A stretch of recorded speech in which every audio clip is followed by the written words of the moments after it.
Audio Jungle.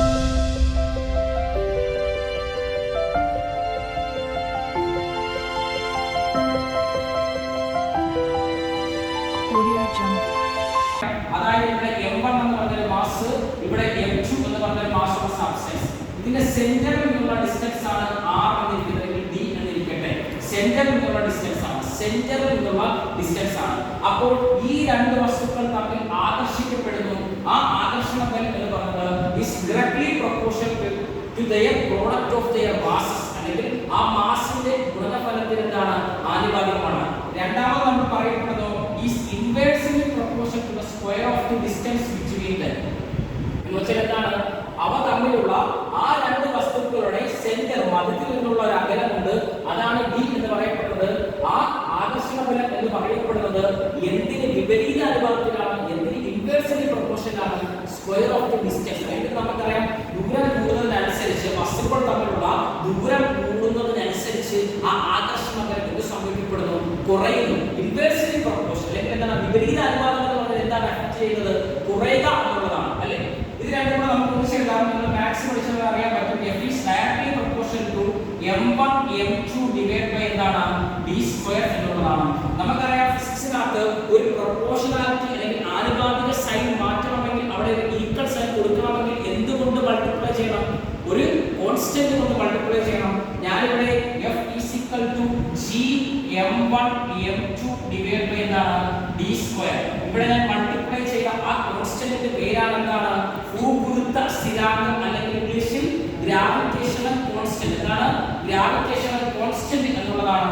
അപ്പോൾ ഒന്നും കൂടെ പ്രസ്താവിക്കപ്പെടാം, നമ്മുടെ പ്രപഞ്ചത്തിൽ പ്രധാനമായിട്ടും 4 തരത്തിലുള്ള ബലങ്ങളാണ് ഉള്ളത് അല്ലേ. Gravitational force, strong nuclear force, weak nuclear force, electromagnetic force. അതിൽ നമ്മൾ പ്രധാനമായിട്ടും പ്രസ്താവിക്കപ്പെടുന്ന ഗുരുത്വാകർഷണ ബലം എന്ന് പറയുന്നത് എന്താണ്, പ്രപഞ്ചത്തിലെ ഏറ്റവും ദുർബലമായ വീക്കസ്റ്റ് ആയിട്ടുള്ള ദുർബലമായ ബലങ്ങളിൽ ഒന്നാണ് അല്ലേ. അതേപോലെ നമുക്കറിയാം ഭൂമി എല്ലാ വസ്തുക്കളെയും അതിന്റെ കേന്ദ്രത്തിലോട്ട് ആകർഷിക്കപ്പെടുന്നു. ആ ഭൂഗുരുത്വം കൊണ്ടാണ് നമുക്ക് നിൽക്കാൻ കഴിയുന്നത്. മുകളിലുള്ള ഫ്രീലി ഫാളിംഗ് ഒബ്ജക്ട്സ് അല്ലെ, ഒരു തേങ്ങ താഴേക്ക് വീഴുന്നത് അല്ലെങ്കിൽ മഴ താഴേക്ക് വീഴുന്നത്, അതേപോലെ തന്നെ ചന്ദ്രനും ഭൂമിയും തമ്മിലുള്ള ആകർഷണ ബലം എന്ന് പറയപ്പെടുന്നത്. പിന്നീട് നമ്മളിവിടെ പ്രസ്താവിച്ചത് യൂണിവേഴ്സൽ ലോ ഓഫ് ഗ്രാവിറ്റേഷൻ ആണ്, അല്ലെങ്കിൽ നമ്മൾ അതിന് പറയപ്പെടുന്ന പേരാണ് എന്താണ്, സാർവത്രിക ഗുരുത്വാകർഷണ ബലം. ഈ ബലം ഇൻട്രൊഡ്യൂസ് ചെയ്തത്, ഈ ബലം പ്രസ്താവിച്ചത് ആരാണ്, ഐസക് ന്യൂട്ടനാണ്. അദ്ദേഹം എന്താണ് ഫസ്റ്റ് സ്റ്റേറ്റ്മെന്റ് പറഞ്ഞത്, മാസുള്ള, പ്രധാനമായിട്ട് ശ്രദ്ധിക്കുക മാസുള്ള, ഈ മാസ ഭാരവും തമ്മിൽ രണ്ടാണ് നമ്മൾ അടുത്ത ഡിസ്കസ് ചെയ്യാം. മാസുള്ള എല്ലാ വസ്തുക്കളും പരസ്പരം എന്ത് ചെയ്യുന്നു, ആകർഷിക്കപ്പെടുന്നു. എന്ന് വെച്ചാൽ നമ്മുടെ ഈ കസേര ഞാൻ തമ്മിൽ ആകർഷിക്കപ്പെടുന്നു, നിങ്ങൾ രണ്ടുപേരും ആകർഷിക്കപ്പെടുന്നു. നിങ്ങൾ ഒത്തുചേർന്നിരിക്കണമെന്നല്ല. അതുകൊണ്ടാണ് പറഞ്ഞത് ഈ ഗ്രാവിറ്റേഷണൽ ഫോഴ്സ് എന്ന് പറയുന്നത് എന്തൊരു ഫോഴ്സാണ്, വീക്കസ്റ്റ് ഫോഴ്സ് ആണ്, ദുർബലമായ ബലമാണ്, ദുർബലമായ ബലമാണ്. അപ്പോൾ മാസുള്ള രണ്ട് വസ്തുക്കൾ പരസ്പരം ആകർഷിക്കപ്പെടുന്നു. ആ ആകർഷണ ബലം, ആ അട്രാക്റ്റീവ് ഫോഴ്സ് എന്ന് പറയപ്പെടുന്നത് ആ രണ്ട് വസ്തുക്കളുടെ മാസിന്റെ പ്രോഡക്റ്റിന് ഗുണനഫലത്തിന് നേരനുപാതത്തിലാണ്. ആ അട്രാക്റ്റീവ് ഫോഴ്സ് എന്ന് പറയുന്നത് ആ വസ്തുക്കളുടെ എന്താണ് തമ്മിലുള്ള ഡിസ്റ്റൻസ് അല്ലെ, തമ്മിലുള്ള അകലത്തിന്റെ വർഗത്തിൽ അല്ലെങ്കിൽ സ്ക്വയർ ഓഫ് ദി ഡിസ്റ്റൻസ് അല്ലെ വർഗത്തിന് എന്താണ് വിപരീത അനുപാതത്തിലാണ്. അപ്പൊ സ്റ്റേറ്റ്മെന്റ് നമുക്ക് എന്താ പറയുക, ഇംഗ്ലീഷിൽ പറയുകയാണെങ്കിൽ all the substance in the universe attracts each other അല്ലേ. The attractive force is directly proportional to their product of their masses and inversely proportional to the square of the distance between them. നമ്മുടെ മലയാളത്തിൽ കൂടെ മനസ്സിലാക്കാൻ പറയുന്നത് എന്താ പറയുക, ആ ആകർഷണ ബലം എന്ന് പറയപ്പെടുന്നത് ആ രണ്ട് വസ്തുക്കളുടെ മാസുകളുടെ ഗുണനഫലത്തിന് നേരനുപാതത്തിലായിരിക്കപ്പെടും എന്ന് പറഞ്ഞാൽ മാസ് കൂടുമ്പോൾ ആകർഷണ ബലം കൂടുന്നു. രണ്ടാമത്തെ സ്റ്റേറ്റ്മെന്റ് എന്താ പറയപ്പെടും, ആ ആകർഷണ ബലം എന്ന് പറയപ്പെടുന്നത് ആ രണ്ട് വസ്തുക്കൾ തമ്മിലുള്ള അകലത്തിന്റെ വർഗത്തിന് വിപരീത അനുപാതത്തിലായിരിക്കപ്പെടും. എന്ന് പറഞ്ഞാൽ എന്താണ്, അകലം കൂടുന്നതനുസരിച്ച് ആകർഷണ ബലം കുറയുന്നു. നമ്മൾ ആ ഇക്വേഷൻ ഒന്ന് ഫോം ചെയ്യാൻ വേണ്ടി ഒരു കോൺസ്റ്റന്റ് കൊണ്ട് ഒരു സ്ഥിരാങ്കം കൊണ്ട് മൾട്ടിപ്ലൈ ചെയ്തു. നമ്മൾ അതിനെ പറയുന്നവരാണ് ഗ്രാവിറ്റേഷണൽ കോൺസ്റ്റന്റ് എന്ന് പറയപ്പെടുന്നത്, അല്ലെങ്കിൽ ഭൂഗുരുത്വ സ്ഥിരാങ്കം എന്ന് പറയപ്പെടും. ഇനി മാത്സ് പഠിച്ചവർക്ക് അറിയാം, നമുക്ക് ഈ ഗ്രാവിറ്റേഷണൽ കോൺസ്റ്റന്റ് ഇതിനെ നമുക്ക് എങ്ങനെ കണ്ടുപിടിക്കാൻ പറ്റും, F അല്ലേ, G is equal to F, ഈ d സ്ക്വയർ അങ്ങോട്ട് കൊടുക്കുക അല്ലേ, F d square divide by M1 M2. എന്താണ് ഇതിന്റെ യൂണിറ്റ് എന്ന് പറയാൻ പറ്റുമോ, എന്താണ് ഫോഴ്സിന്റെ യൂണിറ്റ്, ന്യൂട്ടൺ. എന്താണ് ഡിസ്റ്റൻസിന്റെ യൂണിറ്റ്, മീറ്റർ. അപ്പോൾ ഡിസ്റ്റൻസിന്റെ സ്ക്വയറിന്റെ യൂണിറ്റ് എന്ന് പറഞ്ഞാൽ എന്താണ്, മീറ്റർ സ്ക്വയർ ആണ്. എന്താണ് മാസിന്റെ യൂണിറ്റ്, കിലോഗ്രാം. അപ്പോൾ 2 മാസിന്റെ യൂണിറ്റ് എന്ന് പറയുമ്പോൾ കിലോഗ്രാം സ്ക്വയർ. പ്രീവിയസ് ക്വസ്റ്റ്യൻ ആണ്. എന്താണ് ഗ്രാവിറ്റേഷണൽ കോൺസ്റ്റന്റിന്റെ യൂണിറ്റ് എന്ന് പറയുന്നത്? എന്താണ്? Newton metre square per kilogram square. ഒന്നിൽ നിങ്ങൾ ബൈ ഹാർട്ട് ചെയ്യുക, അല്ലെങ്കിൽ എങ്ങനെയാണ് വരുന്നത് നോക്കുക. രണ്ടാമതായിട്ട് നമുക്ക് പറയാൻ പറ്റുന്ന ഒരു കാര്യം, ഇതിന്റെ വില എന്ന് പറയുന്നത്, വാല്യൂ എന്ന് പറയുന്നത് 6.67 into 10⁻⁻11 newton metre square by kilogram square ആണ്. അപ്പോൾ ആ പ്രീവിയസ് ക്വസ്റ്റ്യൻ ആൻസർ ആണ്. എന്താണ് ഗ്രാവിറ്റേഷണൽ കോൺസ്റ്റന്റിന്റെ വാല്യൂ എന്ന് പറയുന്നത്? എന്താണ്? ഓപ്ഷൻ എ ആണ്. എന്താണ്? 6.67 into newton metre square by എന്താണ്? കിലോഗ്രാം സ്ക്വയർ ആണ്. സംശയമുണ്ടോ? ഇത് നമ്മൾ ഫിസിക്സിൽ പഠിക്കേണ്ട ഒരു പ്രധാനപ്പെട്ട കാര്യവുമായി ബന്ധപ്പെട്ട് ഇതിന്റെ ഡയമെൻഷൻ എന്നുള്ളതാണ്. അല്ലെ, ഡയമെൻഷൻ നമ്മൾ കാണാതെ പഠിക്കണം. ഇത് നമുക്ക് എഴുതാൻ പറ്റും. എന്താണ് ഫോഴ്സിന്റെ ഡയമെൻഷൻ? mL(T⁻²) അല്ലേ, മാസ് ഇൻടു ആക്സിലറേഷൻ. എന്താണ് ഡിസ്റ്റൻസിന്റെ ഡയമെൻഷൻ? l² ഡിവൈഡ് ബൈ എന്താണ് മാസിന്റെ ഡയമെൻഷൻ? m². അല്ലേ, ഇത് പറ്റി ഈ m മുകളിൽ. അപ്പോൾ എന്താ വരും? m⁻⁻1 l³ T⁻². ഇതാണ് ഇതിന്റെ ഡയമെൻഷൻ എന്ന് പറയുന്നത്. ഗ്രാവിറ്റേഷണൽ കോൺസ്റ്റന്റിന്റെ ഡയമെൻഷൻ. അപ്പം ഒന്നും കൂടെ ഞാൻ പറയാം.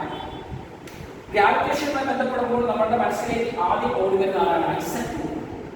ഐസക് ന്യൂട്ടനെ സംബന്ധിച്ച് ഞാൻ പറഞ്ഞു, ഐസക് ന്യൂട്ടനാണ് ഗ്രാവിറ്റേഷൻ അല്ലെങ്കിൽ യൂണിവേഴ്സൽ ലോ ഓഫ് ഗ്രാവിറ്റേഷൻ എന്ന് പറയപ്പെടുന്ന ലോ എസ്റ്റാബ്ലിഷ് ചെയ്തത്. നമുക്കറിയാം, ഗ്രാവിറ്റേഷണൽ ഫോഴ്സ് എന്ന് പറഞ്ഞാൽ പ്രപഞ്ചത്തിലെ 4 പ്രധാനപ്പെട്ട ബലങ്ങളിൽ ഒന്നാണ്. ഏറ്റവും ദുർബലമായ ബലമാണ്, വീക്കസ്റ്റ് ഫോഴ്സ് ആണ്. അല്ലെ, പിന്നീട് എന്താണ് പറഞ്ഞത്? ആ ലോ എന്താണ് പറഞ്ഞത്?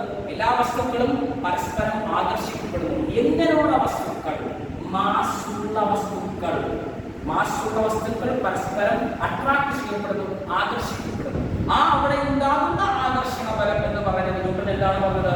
ആ 2 വസ്തുക്കളുടെ മാസുകളുടെ ഗുണനഫലത്തിന്, 2 മാസുകൾ 5ഉം 10ഉം ആണെങ്കിൽ അവർ നമ്മൾ ഗുണനഫലം ചെയ്യുന്ന പ്രോഡക്റ്റ് 5 × 10 50. അതിനെന്താണ്? നേരനുപാതത്തിലാണ്. മാസുകൾ കൂടുമ്പോൾ ആകർഷണ ബലവും കൂടുന്നു. എന്തൊരു ആകർഷണ ബലം? ഗ്രാവിറ്റേഷണൽ ഫോഴ്സ് ഓഫ് അട്രാക്ഷൻ ആണ്. അട്രാക്ഷൻ ആണ്, റിപ്പൾസീവ് ഫോഴ്സ് അല്ല, വികർഷണ ബലമല്ല, ആകർഷണ ബലമാണ്. The attractive force is inversely proportional to the square of the distance between them. എന്താണ് സ്ക്വയർ ഓഫ് ദി ഡിസ്റ്റൻസ് എന്ന് പറയുന്നത്? എന്ത് തമ്മിലുള്ള ഡിസ്റ്റൻസ് ആണ്? ആ വസ്തുക്കൾ തമ്മിലുള്ള അകലം. അല്ലെ, ആ വസ്തുക്കൾ തമ്മിലുള്ള സെന്ററിൽ നിന്നുള്ള, മധ്യത്തിൽ നിന്നുള്ള അകലത്തിന്റെ വർഗത്തിന് അല്ലെങ്കിൽ സ്ക്വയറിന് ഇൻവേഴ്സ്ലി പ്രൊപ്പോർഷണൽ എന്ന് വെച്ചാൽ അകലം കൂടുമ്പോൾ ഗ്രാവിറ്റേഷണൽ ഫോഴ്സ് ഓഫ് അട്രാക്ഷൻ കുറയുന്നു. നമ്മൾ ഒന്നിച്ച് എഴുതാനായിട്ട് F is directly proportional to m1 m2 divided by d² അല്ലെങ്കിൽ r² എന്നാണ്. നമ്മൾ ഒരു ഇക്വേഷൻ ആയിട്ട് എഴുതുമ്പോൾ ഒരു ഗ്രാവിറ്റേഷണൽ കോൺസ്റ്റന്റ് ഒരു സ്ഥിരാങ്കം കൊണ്ട് മൾട്ടിപ്ലൈ ചെയ്യുന്നു. അതിനാണ് g എന്ന് ക്യാപിറ്റൽ ലെറ്റർ g കൊണ്ട് ഡിനോട്ട് ചെയ്യപ്പെടുന്നു. നമ്മൾ അതിന് പറയപ്പെടുന്ന പേരാണ് ഗ്രാവിറ്റേഷണൽ കോൺസ്റ്റന്റ് അല്ലെങ്കിൽ ഭൂഗുരുത്വം ത്വരണം സ്ഥിരാങ്കം എന്ന് പറയപ്പെടുന്നു. നമ്മൾ അപ്പോൾ ഇക്വേഷനിൽ F is equal to m1 m2 divided by r² അല്ലെങ്കിൽ d² എന്നെല്ലാം ജിയുടെ ഇക്വേഷൻ ആണ് F × d² by m1 m2. കാണാതെ പഠിക്കണ്ട. ഓക്കെ, അതിന്റെ വില മാത്രം നമ്മൾ മനസ്സിലാക്കിയിരിക്കണം. ഈ വില കണ്ടുപിടിച്ചത്, ഈ വില ആദ്യമായി എക്സ്പെരിമെന്റലി കണ്ടുപിടിച്ചത് ആരാണെന്ന് വെച്ചാൽ ഹെൻറി കാവൻഡിഷ് എന്ന് പറയപ്പെടുന്ന ഒരു സയന്റിസ്റ്റ് ആണ്. എവിടെയെങ്കിലും കേട്ടിട്ടുണ്ടോ ഹെൻറി കാവൻഡിഷിനെ പറ്റി? കേട്ടിട്ടുണ്ടോ? ഇല്ല, കേട്ടില്ലെങ്കിൽ ആദ്യം ഒന്നും കൂടെ കേട്ടോളൂ. ഹെൻറി കാവൻഡിഷ് എന്ന് പറയപ്പെടുന്ന സയന്റിസ്റ്റ് ആണ് അതിനുള്ള വില കണ്ടുപിടിച്ചത്. ഓക്കെ, ഇനി ഞാൻ ഒരു ക്വസ്റ്റ്യൻ പറയാം. അപ്പൊ ഈ ക്വസ്റ്റ്യൻ പ്രീവിയസ് ചോദിച്ചാൽ ഇതിന്റെ വില നിങ്ങൾക്ക് മനസ്സിലായല്ലോ. ഇനി ഇവിടെ കിടപ്പുണ്ട് ധ്രുവങ്ങൾ, അല്ലെങ്കിൽ നമ്മൾ നേരത്തെ ചോദിച്ച ഒരു ക്വസ്റ്റ്യൻ LSTDയുടെ പ്രീവിയസ് ക്വസ്റ്റ്യൻ പറഞ്ഞു. എന്താണ്? ചുവടെ തന്നിരിക്കുന്നവയിൽ ഗുരുത്വാകർഷണ ബലവുമായി ബന്ധപ്പെട്ടിട്ടുള്ളതിൽ തെറ്റായ പ്രസ്താവന ഏത് എന്നുള്ളതാണ്. പ്രസ്താവന